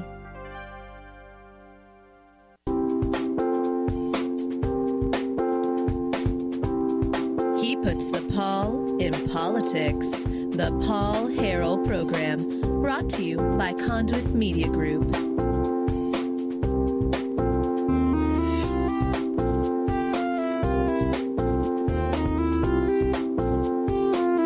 Ladies and gentlemen, welcome back to the program. In other news, I'm going to get back to what happened today in just a little bit. I got some more audio to go over, but talk business and politics. Their headline: Arkansas senator has requested the House to impeach Judge Wendell Griffin. Senator Trent Garner issued a statement Monday calling for the Arkansas House of Representatives to bring articles of impeachment against Pulaski County Circuit Judge Wendell Griffin, quote, because of his gross misconduct in office, calling for the Arkansas House of Representatives to bring an article of impeachment against Judge Wendell Griffin. He should never again be allowed to hold office of any sort in Arkansas. We as the General Assembly can remove the stain that Griffin has left on our judicial integrity, Garner said in his statement. Interesting. I don't really know the process of articles of impeachment for a judge at all. I'm told, I don't know if I'm told if the Senate ever has anything to do with it, I'm told they don't even have to be here. They can just do it by like phone conference, or maybe the House can do it by phone conference. Like I said, I'm not educated, but did you pay attention to what Wendell Griffin did, Donnie? I did. Yeah, I did. And it was I mean, and honestly, that's some of the lesser things he's done. I'm surprised. In fact, if it would have been democratically controlled all these years, he would have been gone years ago. But what I've been told, that there's actually not any rules whereby to impeach a judge. We've not done it since Reconstruction. Yeah, it says here, the House has never brought an article of impeachment under the current state constitution written in 1874. Right. And rules do not exist to govern how lawmakers would go about doing so. The potential charge, gross misconduct. Now, from what I understand, the Speaker is sponsoring the resolution. I don't know if the resolution is more of a statement or if it's actually to get that ball rolling. Yeah. But here's what I would tell you, and I know Jeremy, we're not like buddies, but I've worked with him and know his nature. Jeremy Gillum would not do this on his own. I can just tell you that. Yeah, because it's controversial. He doesn't want to be first at anything. No. You know Jeremy, what I mean? He wants to not be noticed. Don't rock just, the boat. Yeah, That's just not Jeremy. And when I saw that he sponsored that resolution, I said, "This is somebody else." He's running cover for somebody else. He's doing this as a personal favor, and I've got my ideas of who it could be. State Representative Bob Ballinger, quote, we're developing our case, and there's no reason we have to jump up and do something right now. My hope is, and I think most people's hope is, the Judicial Discipline Commission handles their business, takes care of this within the judiciary, and the legislature never has a chance. Interesting. I think it'd be fun to impeach this guy. Charlotte Douglas, Republican from Alma, quote, what we've discovered is we don't have a clear route of impeachment through the House, so we're going to lay those rules out. And then, at that point, if what he's done meets the standard we have put forth, then I'm looking forward to it. There's a little bit more enthusiasm there from Representative Charlotte Douglas, which, of course, that's not surprising to me. But I don't know. This is crazy that they don't really know how to do something is intriguing to me. Yeah, the whole thing to me is really pretty intriguing.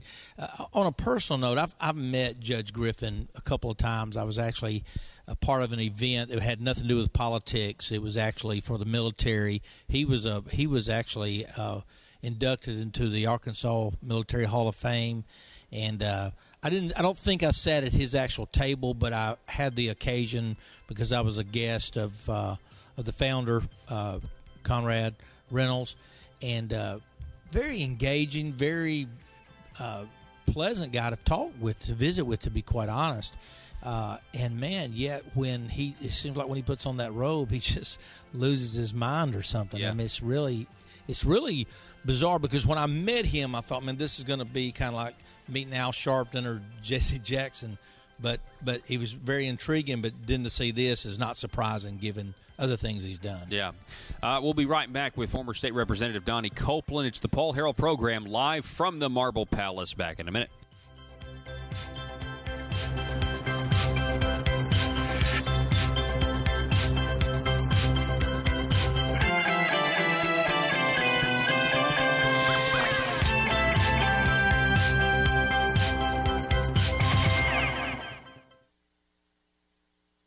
I think, Paul, that some Republicans that has been, we've seen a big shift in people coming over on to the Republican side, and that's great, because I want us to be open and have people coming into our party.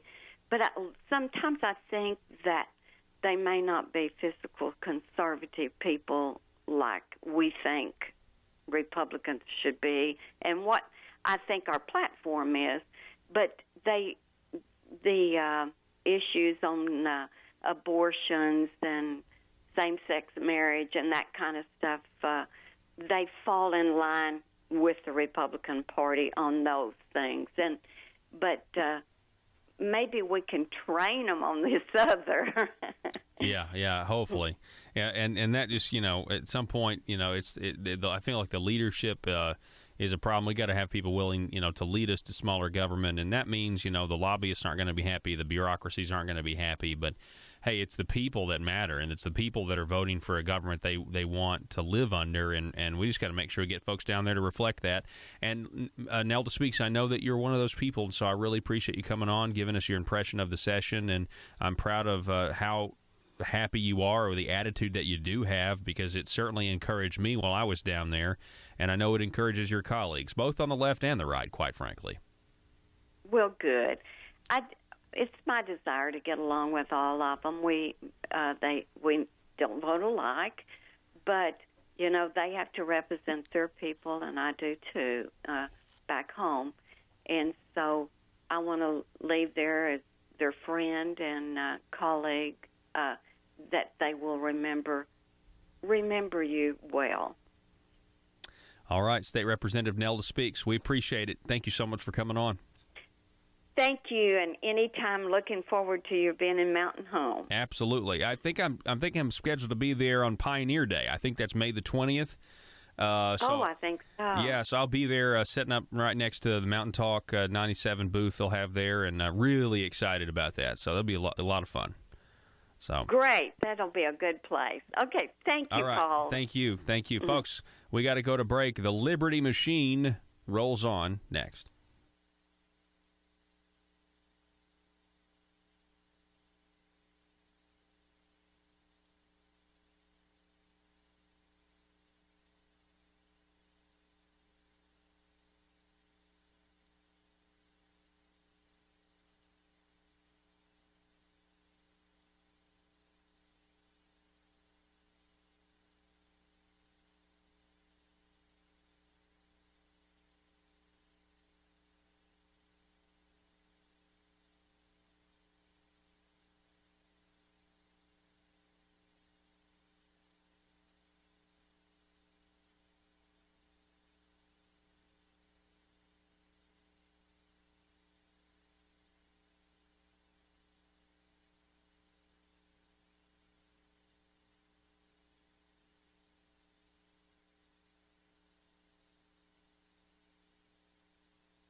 Go back and listen to previous shows? Apple users can subscribe to our podcast on iTunes. Don't have an Apple device? Head on over to paulharrell.com and click on Podcast. It's free and available 24/7 because the Liberty Machine never sleeps.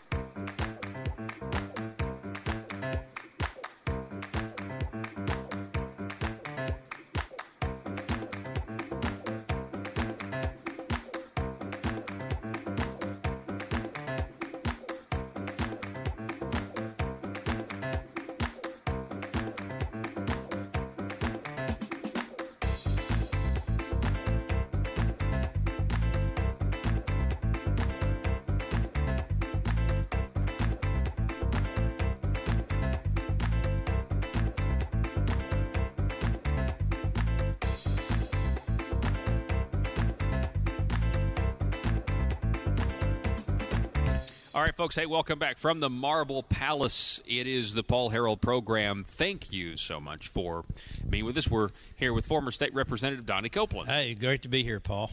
All right. I'm going to start, kind of bring us back into what we talked a little bit about last hour, which is the ASA and the governor and, the establishment, the non-platforms. They want to transfer $105 million into the long-term reserve fund because they say it's going to help our credit rating. they're going to boost our bonds or whatever. Now, one thing we haven't talked about is, does the governor really need this to keep our current credit rating where it is? If we just cut $70 million from I just got a feeling.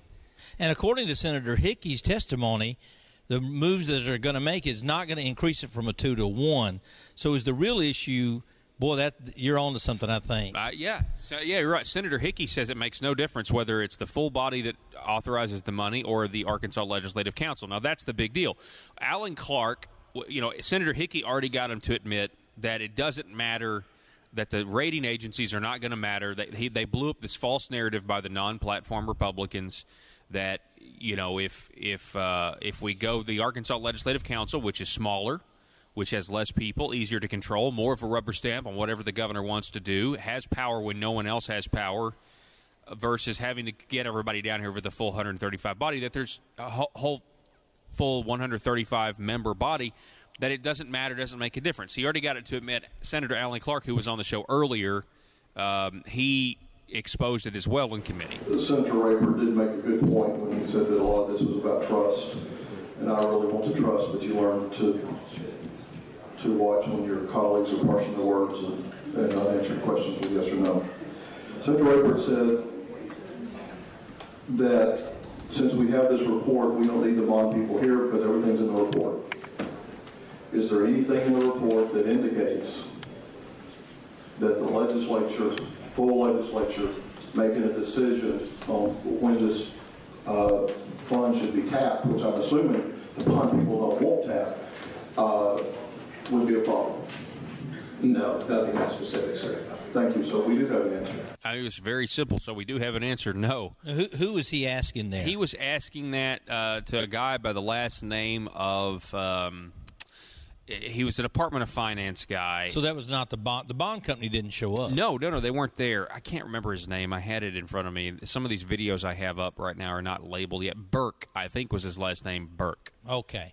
Yeah. I just didn't know who it was that he was actually asking the questions, and kudos to him for... Yeah, no, there's nothing in this paper that says if the full body votes versus the little small, easier to lobby, easier to control body, And Charlotte Douglas made a good point when she brought up the fact that somebody said something about seniority. We're going to be doing this by the Arkansas Legislative Council. If they're the ones to decide where the $105 million go. And you got to remember, there's a conflicting narrative here, Donnie, because you have them saying we got to have this money in order to get our bond rating increased, but then the governor in his joint address said Amendment 82 projects, economic development.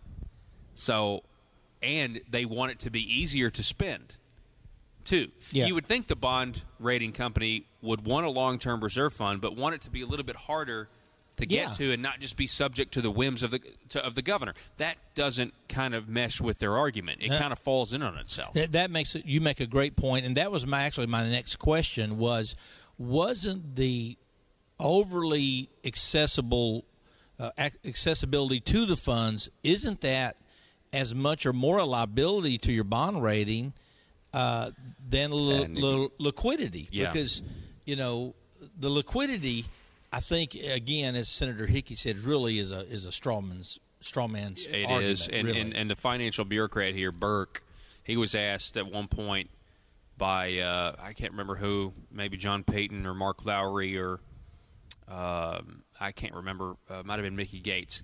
Has he done any research? Or no, maybe it was actually Kim Hammer, who's not even a member of Joint Budget, but they gave him a question. Have you done any research on other states? I can't remember exactly who it was. And he said, no, I haven't done any research on how other states do this. Other states that have a long-term reserve fund and have a better bond rating than us, and have a better economy than us, and have a better everything than us. And we're like, no, we don't really know how they handle their long-term reserve. What's interesting is I know David Ferguson over at Conduit for Action has written a piece before where he talked about other states' long-term reserve funds have way more checks and balances than ours, which is the governor says he wants it, and they rubber stamp it. Yeah, I could just tell you, just having, from time to time having the oversight of, hundreds of thousands of dollars in my private life, not personal funds, let me say. I'm talking about responsibility, the fiduciary responsibility. One of the first things I did when I took that position was I actually increase the checks and balances. And that's a protection for me because I didn't want anybody to be able to say that I took funds. I wanted 3 or 4 sets of eyes on everything that we did. And I'm of the firm opinion that the more checks and balances, now you don't want it to where you can't access it or you can't, you can't do something. But boy, there's a fine balance. And it sounds like to me it's like someone who needs some money real bad. And so they call a quick meeting, i.e. a legislative session. Let's ram this through. Let's lower the threshold of accountability. And then you've already had, and you made a great point, you had 2 different scenarios from big nephew, and then from the governor saying what the money was actually for. Yeah. Or maybe it was someone from DFNA. Yeah, and I what really bothers me, and I hate it when we get to these points. What we're saying is completely opposite from their narrative. Completely opposite. And that bothers me. You know what I mean? And I hate it just because one of us is wrong. Yeah. You know what I'm saying? Just like one of us was wrong when we said that the private option's not going away. Jim Hendren said it was. We were reading the same piece of legislation, coming to 2 drastically different conclusions. So then you have to come to this: either someone's being, deceptive, or what we used to call a flat-footed, bald-faced lie. And boy, they hate it. I got just, excoriated down there in the legislature. I stood on the floor. Use the word lie. And I used the word lie. But when you don't tell the truth, I don't know what you're supposed to call it. Yeah. So and that's you're not supposed to say that but when people tell bald-faced lies, I had a guy on the floor stand up and tell a bald-faced lie. He knew to be false, and I got up behind him and said, "That's a bald-faced lie," and I got in trouble for saying it. And then the guy calls me afterwards and says, "You know what? You were right. I did. I misrepresented it, but it was too late then because I got called down. So called to the principal's office. So and that's the unfortunate thing, that." You can't call a spade a spade. You can't call an ace an ace. And that's the problem. And the people outside this marble fortress, this marble palace, they can't relate to it. They don't believe in that. You know, people had it. We just came off a presidential race. People were more than happy to say that Hillary Clinton belongs in prison. Yeah. And that she lied, and that she lied to the families of Benghazi. That, all of those things. People, I guess these politicians need to realize that the people are actually okay with that rhetoric if it is in fact true. Yeah, and I don't believe in calling someone a liar. I think that's a very serious statement to make. No one likes to be called a liar. No one wants to be called one, and I certainly don't want to say that to someone that may or may not be true. Or it could be an oversight. It could just be incompetence. A mistake. Yeah, exactly. They could be just really bad at their job. We can always hold out possibility that Jim Hendren just was really bad at his job when he told everybody that his bill was going to end Medicaid expansion, and yet we still have it. No, that's nephew number one. Nephew correct. number one, I'm yeah. sorry, okay. Yeah.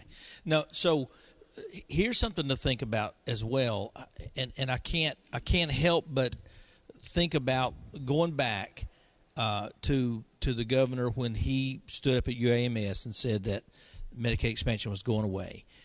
Everyone knew that it wasn't. The private option. I'm sorry, the private option, was going away. They renamed it. Then during several campaigns, not just mine, but several, he said emphatically that, that Medicaid expansion had nothing to do with Obamacare. We knew that not to be true. And this has been a pattern of misdirection. And I don't know, maybe people will not understand this when I say this, but I respect a liberal or a Democrat who says, I want to raise your taxes, I want to do this, I want to do that. At least they're forthright about it. Than someone that does misdirection. I just think it doesn't serve anyone well. State Representative Michelle Gray, she had a few things to say. Let's see, we got this audio. Let's pull this up. Because this actually sparked a very interesting idea that I had. Hang on one second, because now I can't find it. Hang on. I'm going to get there. I know I had this thing pulled up. Was this to do with the bond issue? Yeah, this is the same thing because here it is. All right, so there was an amendment process. So this bill failed this time yesterday. It failed by 6 votes. Oh, I didn't realize that. Okay, right. Okay. So then they took a night and they worked through it. Which is code language for got on the phone and said, "Hey, I need you to." Yeah, I guess. Well, listen to what State Representative Michelle Gray said, because she was for the bill that Jim Hendren wanted, that the governor wanted, that the other nephew wanted, and that largely, a lot of people wanted this. Some people didn't have an opinion on it. Some people just fell in line. Some people bought the phony narrative. And my problem is that the phony narrative of what liquidity is and how much it's valued by the rating agencies was completely exposed. Can you not get the bond people down here tomorrow? I guess they could have, but maybe that would affect their adjournment. I don't know.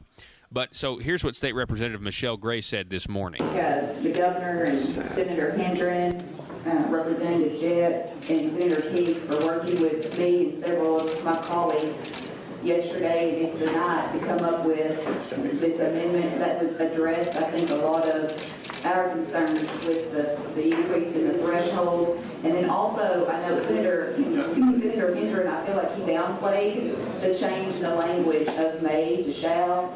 I feel that changing that language makes sure that the principle of that trust fund is essentially held intact from a budget year to budget year. So that was okay. So there was an amendment added to the bill, Hendren's amendment.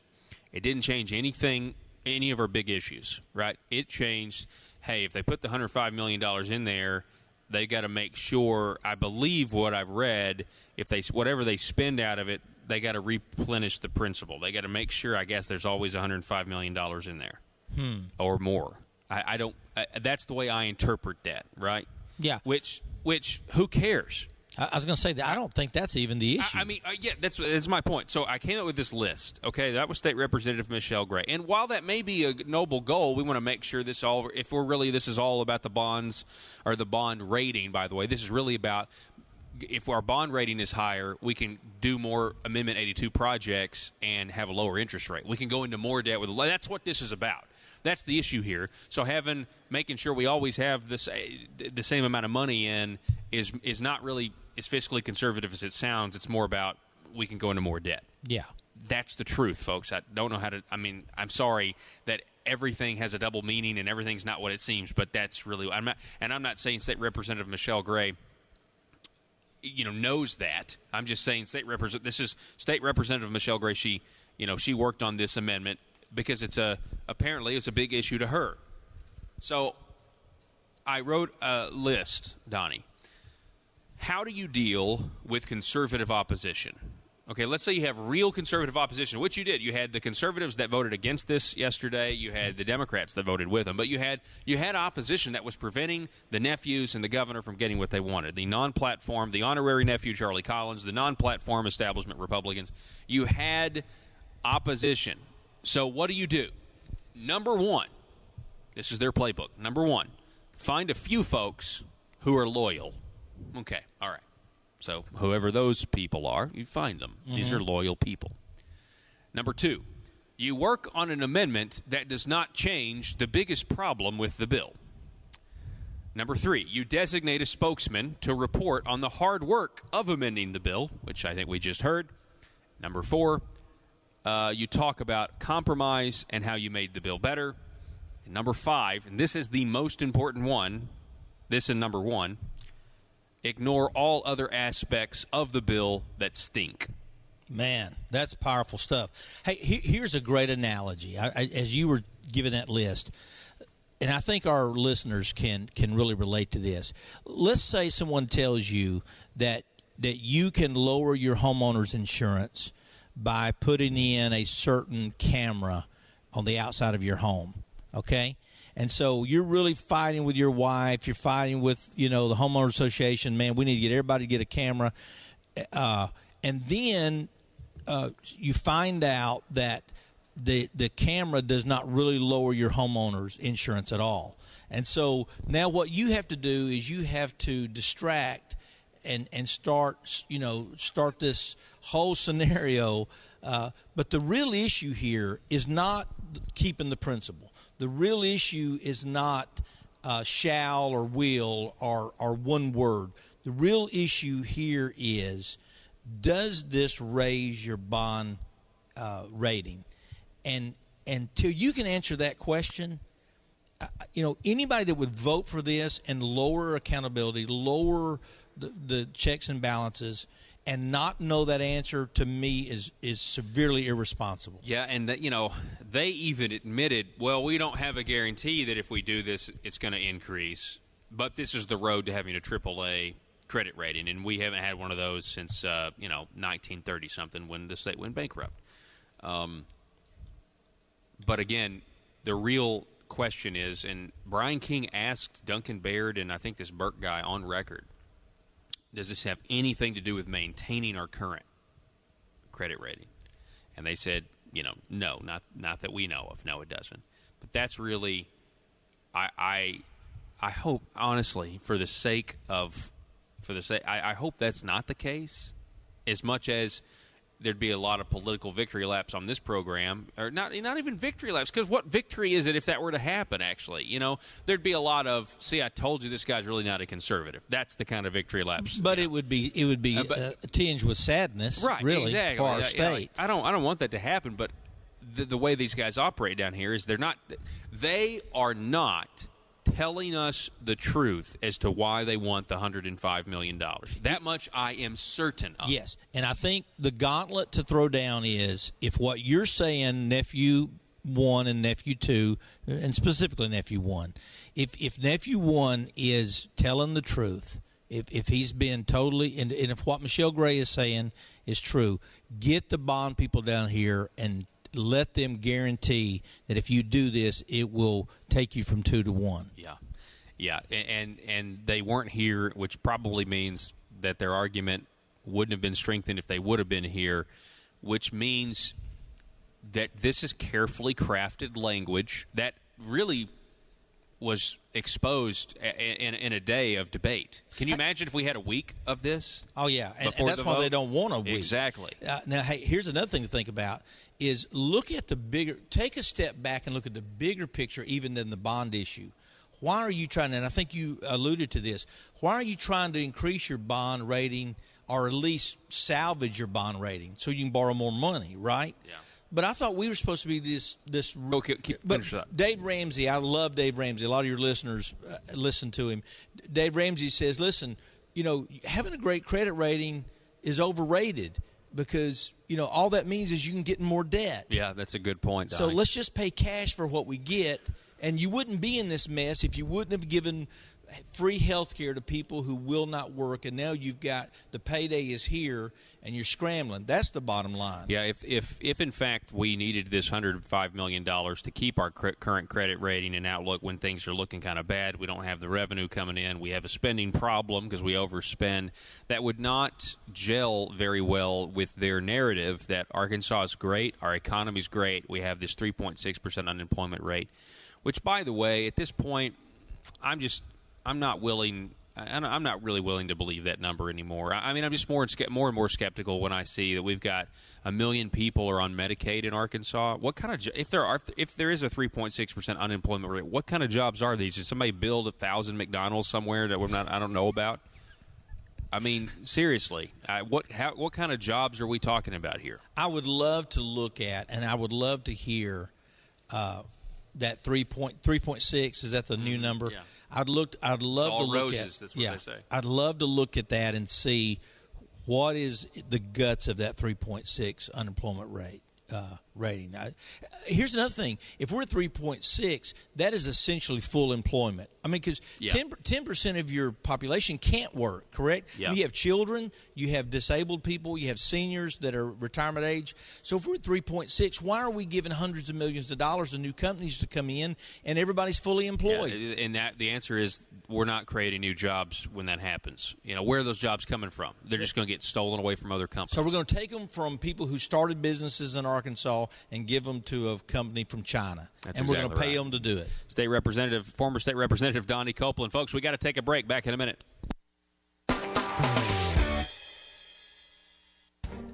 Bob Maloney here from ASA News, The Parrot. Breaking news from the Capitol in Little Rock. Over now to our new on-site reporter, Susan Shenanigans. Susan? Thanks, Bob. The governor has just announced that a blue ribbon task force is to be formed. Today, I'm asking your support for a blue ribbon legislative task force to be created and directed to recommend further reform. Now we go live to the chamber to listen in for more information on the task force. I hereby call this session into order. First on the agenda for today is the formation of the Blue Ribbon Task Force. Is there anyone who would like to give their thoughts on the task force? Yes, as someone who is deeply conservative, why is the governor choosing the color blue for this task force? Sounds like he's really a Democrat loyalist. Why not a red ribbon to prove he's a true conservative? Well, I represent Walmart, and we agree with the color of the task force ribbon. The color blue is best consistent with the Walmart brand. I object to this choice. Blue is the wrong color ribbon for this task force. Well, who are you? I am Mr. P.C. Wrights, and I represent Target, and we want the ribbon to be red, not blue. Hold it right there. This seems like a tough decision. Why not ask the governor to call a special session at a later date for an important decision as this? I think this is something worth talking about. I motion that we decide the color of the ribbon today. I second it. Fine. We can decide it now. Does anyone have any other suggestions for the color of the ribbon? I think the color should be white. Whoa, whoa, whoa. Hold on. Definitely not white. I agree with Mr. P.C. Wrights. Maybe we should choose green for the farmers. You like the color green because you are a farmer. I think it should be purple, so we can display how Arkansas is an extremely moderate state. Why are we even discussing this? Shouldn't we be talking about tax reform instead of wasting time with this? Well, the people have spoken. They believe this is worth talking about, so we are deciding this now. Excuse me, sir, but shouldn't the color of the ribbon be rainbow to include all types of people? Please, silence your phones. I just received a call from Walmart HQ, and they agree with, what was your name again? My name is Fabulous. They agree with Fabulous that the color should be rainbow. Target concurs with the decision of it being rainbow-colored ribbon. Is there a motion to make the ribbon rainbow-colored? I motion to make the color rainbow. I second the motion. The motion carries because I said so. The committee will now vote and not be on record to keep the people in the dark. Back to you, Bob. Thank you, Susan. And thank you for listening to ASA News, The Parrot. Next up, there are reports of a gorilla on top of the Capitol Dome demanding massive sums of taxpayer cash. His name? Medicaid expansion.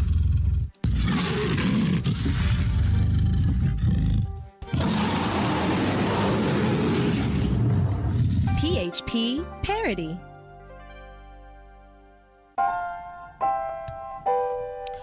All right, folks, that is all the time that we have for today. It's been fun. I'm going to be back in studio tomorrow. They're going to wrap things up here tomorrow, so I will be back in studio, but I'm going to try to get as much information tomorrow morning as I can and kind of see where things end up. But I do appreciate you guys listening. We can't do the program without you. For our Mountain Talk 97 audience in north central Arkansas in the Twin Lakes area, you guys have one more hour of the program coming your way next, where State Senator Alan Clark gave us his take about what happened in the Joint Budget Committee this morning and this $105 million that ASA is asking for. We need to start spelling ASA's name with a $sign instead of an S. The phone number to call or text anytime, 870-275-9799. Arkansas, be safe.